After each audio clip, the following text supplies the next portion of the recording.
struck by the echo of Deskari. What is that? The demon lord Deskari knew of the weakness in the fabric of the material plane.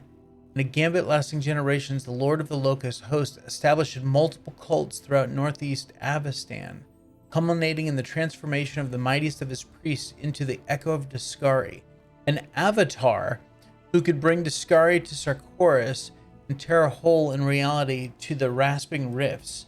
Only the god Eredin's direct intervention foiled the scheme. Eredin drove the Echo of Deskari and his enemies into the Lake of Mists and Veils in 4433.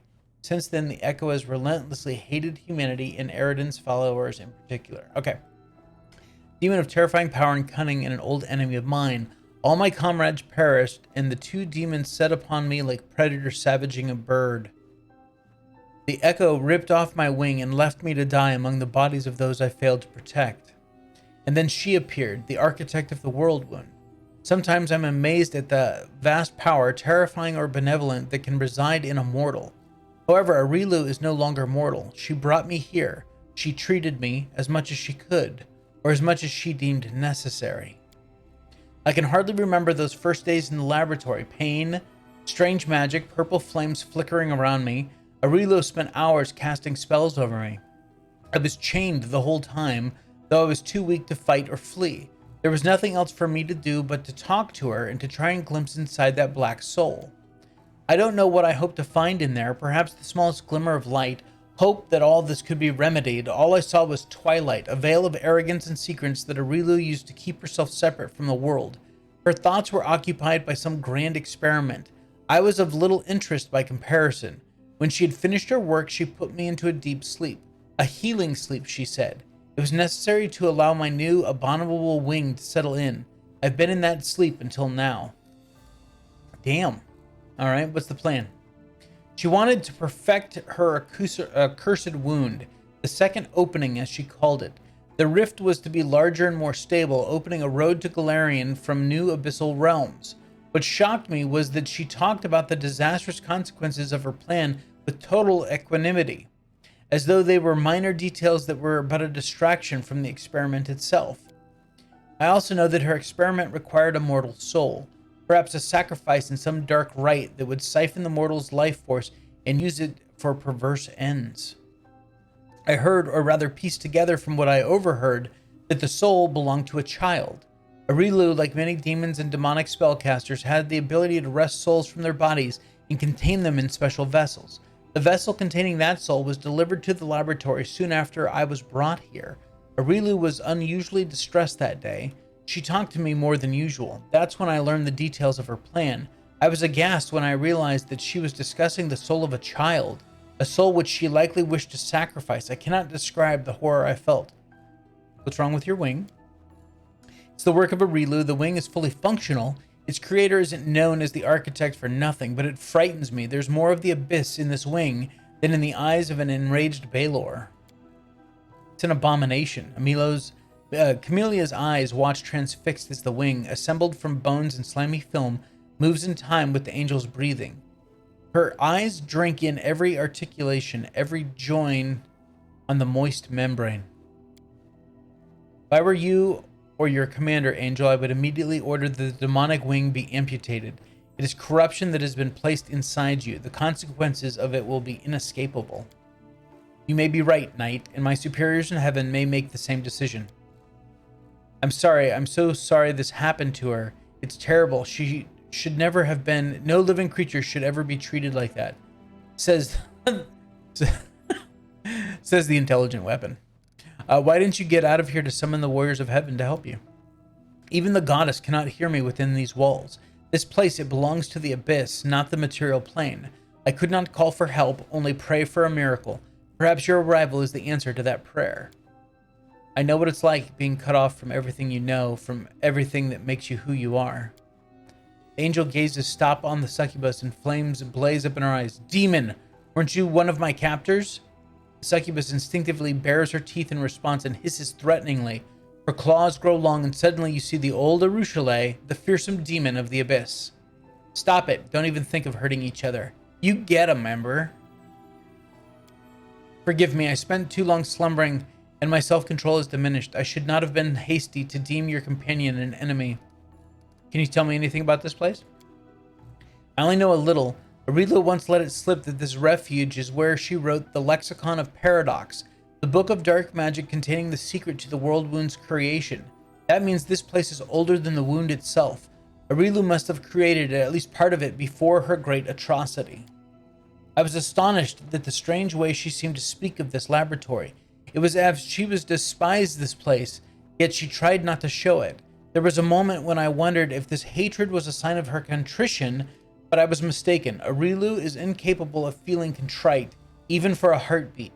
She is like a tempest, hurtling forward and sweeping aside everything in its path. Okay, I gotta go. May the power of heaven go with you. If only I could help, but my strength has been drained. Okay, can we talk to these guys again? No. So we're just gonna let them sit here and rot. That's what we're gonna do. Fair enough. It's the only reason I actually came back here. What's in wait for me there, I wonder? Was to see if we could get them out.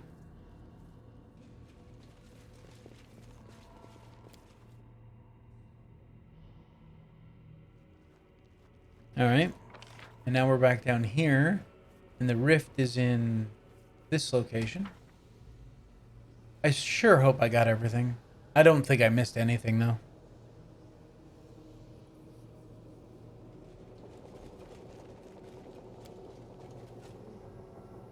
Every object in the spacious chamber seems to thrum with secrets and formidable power. This appears to be the heart of the laboratory. All right. We already checked that. Oh, wait. Oh! Projector. Ha ha ha! Cool. Okay. Let us do... let's start with Secret of Great Sorcery. Well, well. It seems that someone has been meddling with my projector without permission. Again. How many times have I told you not to do that, I made this recording for the sole purpose of telling you that when I return, I shall be very, very angry. Really? All right. The suture. Day 20, Farast 4606. Experiment, the suture. Subject, former Arachne subjected to extreme exposure when passing through the Worldwound. As a result of this exposure, the demon was reborn as a dretch, a unique event in demonology. The reborn demon also acquired serious malformations, which did not respond to standard treatment methods. Objective: to assess the threat to other demons to stabilize passage through the Worldwound. The survival of the subject is also desirable for the purposes of further observation. All right. You know, it's been killing me. What is... Obviously, we're a tool for her, right? She put us in place there. But what the hell? I don't get it. Day 28, Calastril, 4606. Experiment, transformation. Subject, Areelu Vorlesh. She doesn't have her wings. Human female with a clear affinity for arcane magic. Objective: to fuse a mortal soul with the essence of the abyss. Predicted result: the formation of a full-fledged half-demon on the basis of a mortal being. Potential risks unknown. The death of the subject is extremely likely. I will continue to monitor the experiment for as long as I can.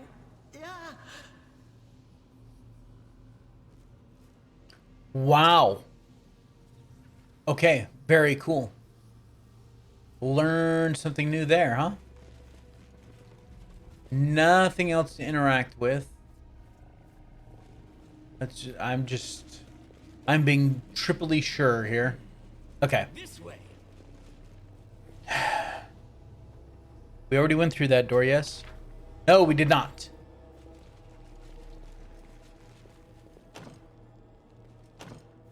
Seriously? And why is Regil checking to see if it's locked? Alright, we're going to try this one more time. Brave for adventure. Dimension door. Mass. Regil. No, what is that? Who didn't get in? Rushle? Yep. Oh, shit.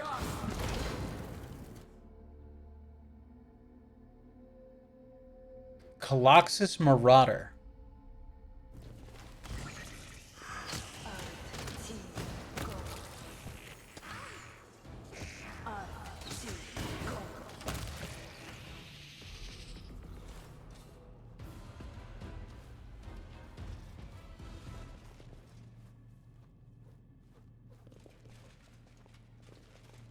Wherever my legs carry me.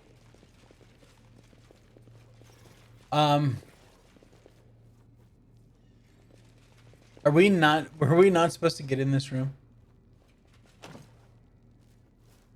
Because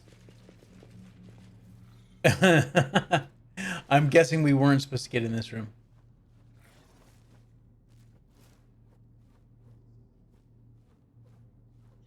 What was this for? I mean, whatever it was, they passed it. Forwards! No, backwards. Backwards! Yeah. I don't think that we were supposed to come in here. Because this is a very weird room. Trail me.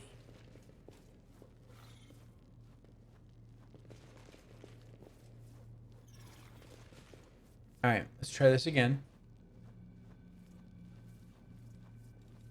One last time. Else we miss all the fun. I've never used Dimension Door so many times ever in a game. Really?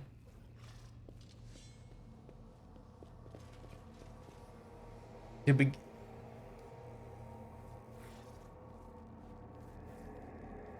I cast it on Regil. How did it not work on Regil? Road calls me. I'll take that.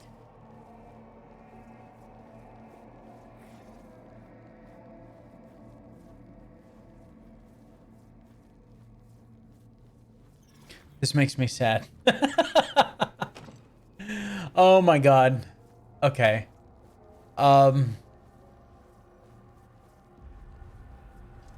Okay, I'm gonna bounce through. Single. Okay. Now, the three of you. What's in wait for me there, I wonder? Okay. Let's shake a leg.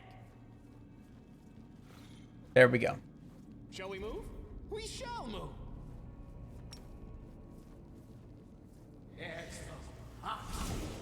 There. God, what a pain. Okay. Save. Open a rift.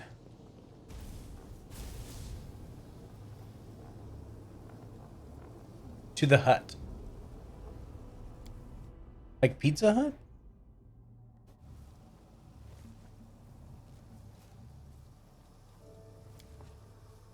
The coverlet on the bed looks like it would crumble to the dust at the slightest touch. This way. Okay, was there anything else over here? No, but it looks like we can go back there, right? At any time. So that's good. Wherever my legs carry me.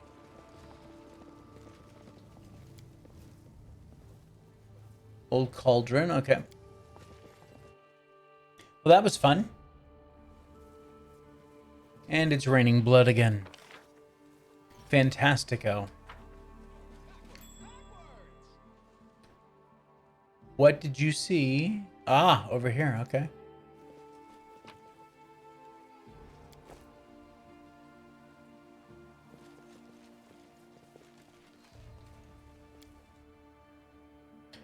Wow, that was cool.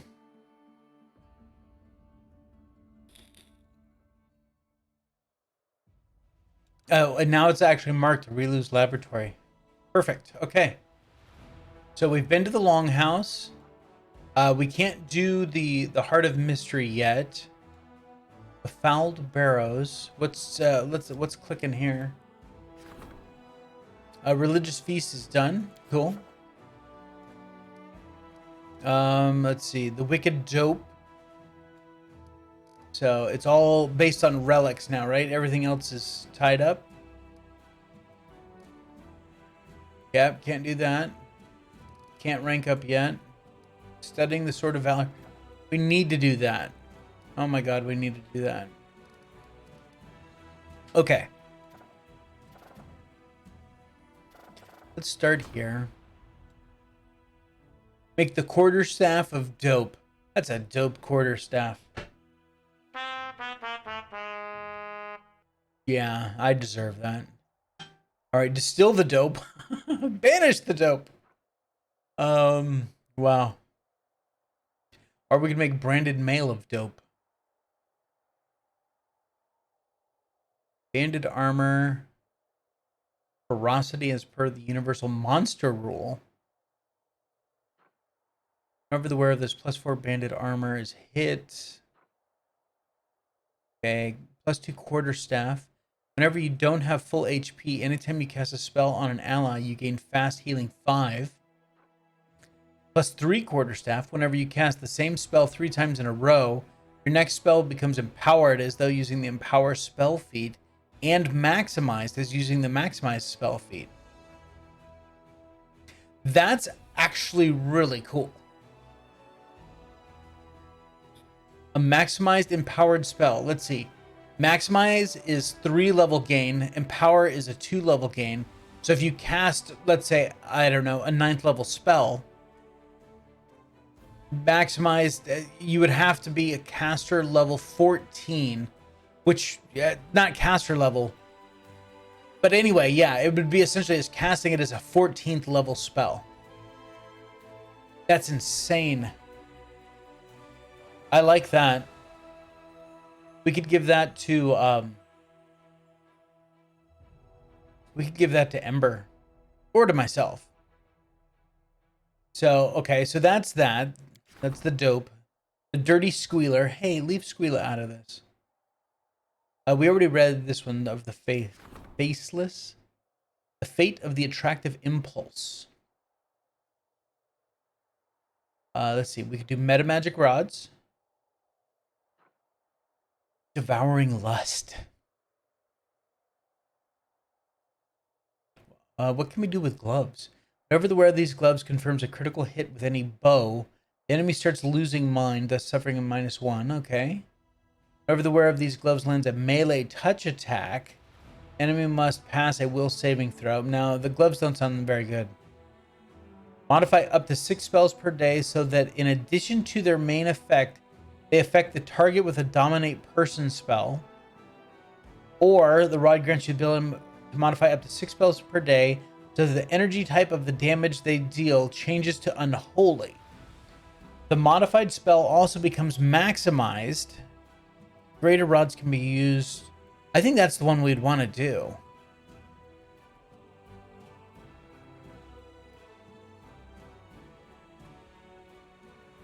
Yeah, I think that's the one we'd want to do. Not that I want to do it right this second, but... Oh my god.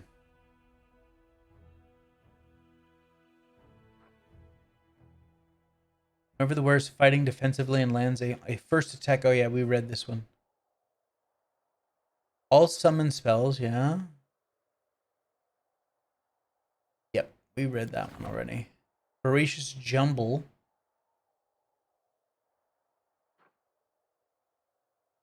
A flail or a club. Either way, we're just going to end up selling it.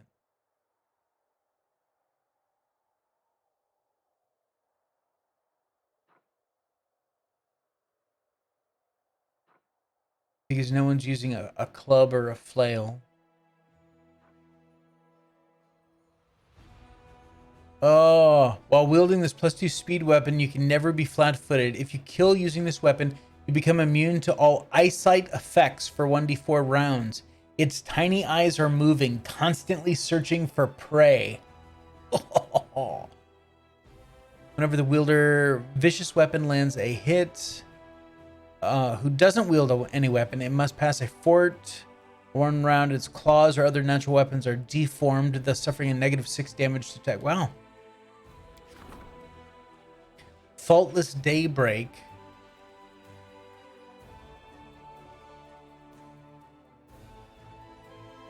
+3 scale mail. 3 times per day to raise a deceased ally for 2d3 rounds. However, after that, the ally dies again. Oh, damn. Whenever the enemy confirms a critical hit against the wielder of this +3 mythical scale mail, every enemy in 30 feet area must pass a fort saving throw, become blinded for 1d4 rounds, and suffer 46 positive energy damage. Successful saving throw negates blindness and halves the damage.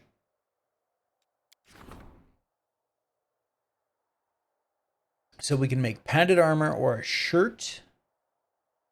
Shirt weaved from spiderweb. Oh yeah, we read this one. Clean and nice shirt is weaved from retriever spiderweb, purified with druidic magic.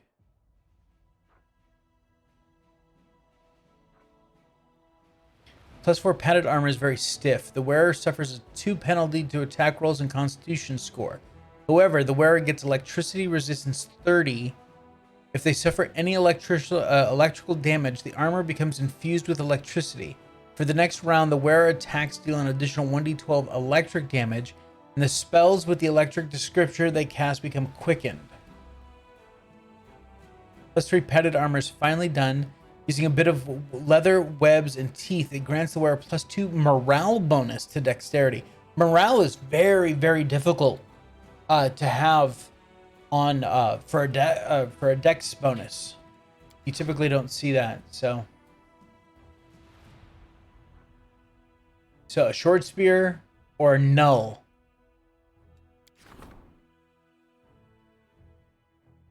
My God. Once per encounter, whenever the wielder of this +2 weapon is paralyzed, staggered, stunned, petrified, or entangled, they suffer the weapon's damage and immediately remove such effect. That's not too bad.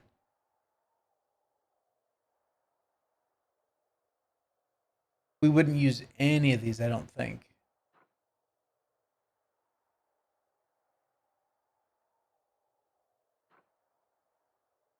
So it looks like they get all, like, temper and the sacred poisons. You get corrosive burst. And you get the same thing. So it's just a matter of whether you want a hand axe, a battle axe, or a great axe. The effects are all the same. All right, let's check this out. Place the phylactery into a ring. You get once per day. When your hit points fall below 0, your hit point is restored by twice your character level, and the ring summons 1d4 +2 undead skeletal champions around you for 2 minutes.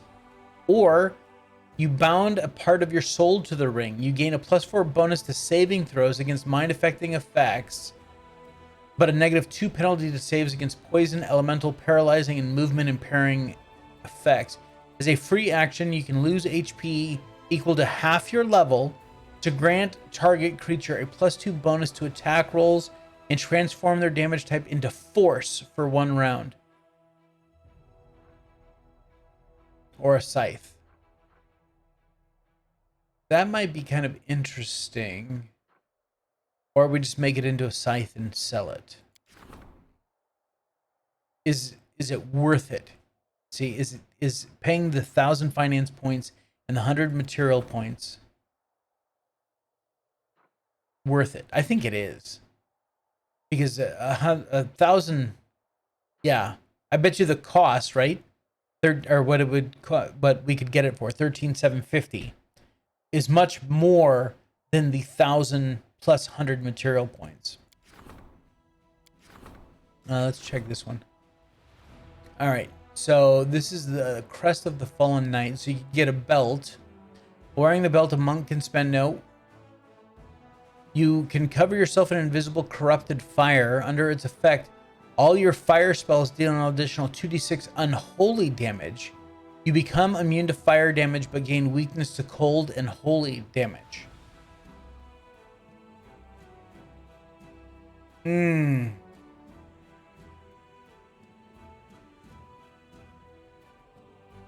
Hmm.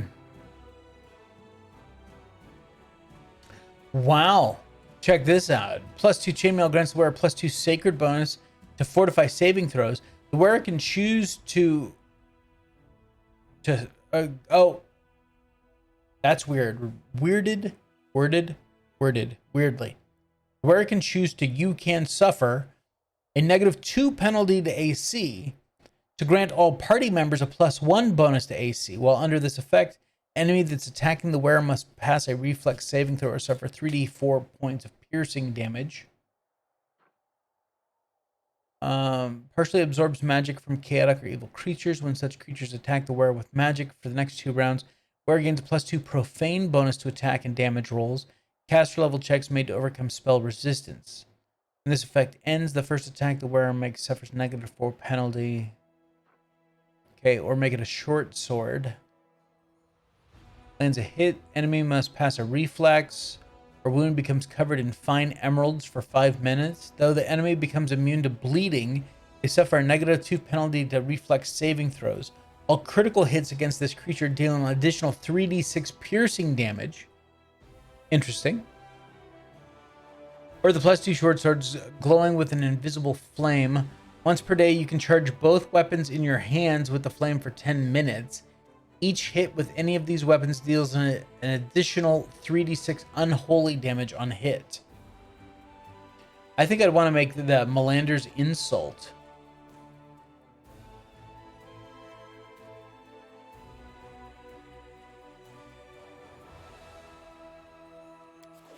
And these all require diplomacy, right?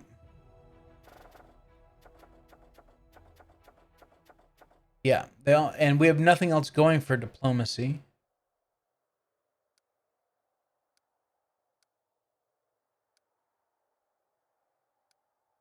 So we might as well do one of these, right?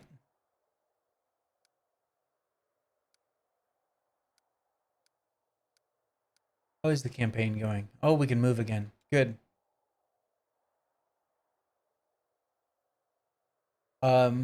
So let's do relics. Let's do this. Make it a issue decree. Okay. So I guess after the 5 days, then we get to pick what we want. Let's hope that's the case. Okay. So let's go down to the hammer.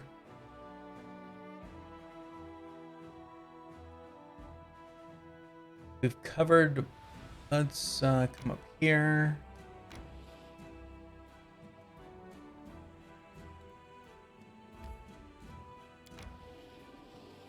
They move much faster that way. Save it. Let's go this way.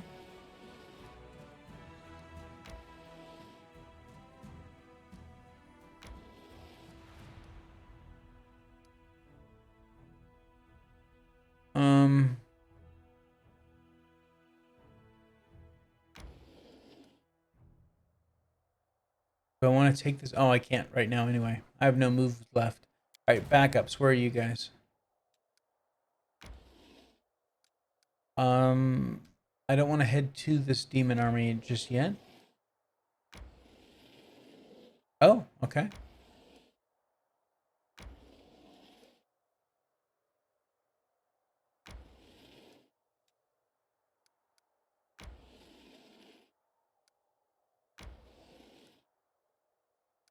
All right, they're done.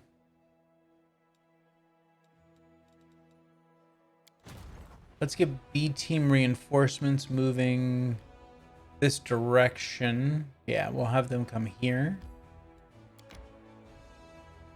Really? This map is crazy. Is that the way I want them to go? Yeah, that's fine. Okay. And then hammer reinforcements. We'll have them come down here.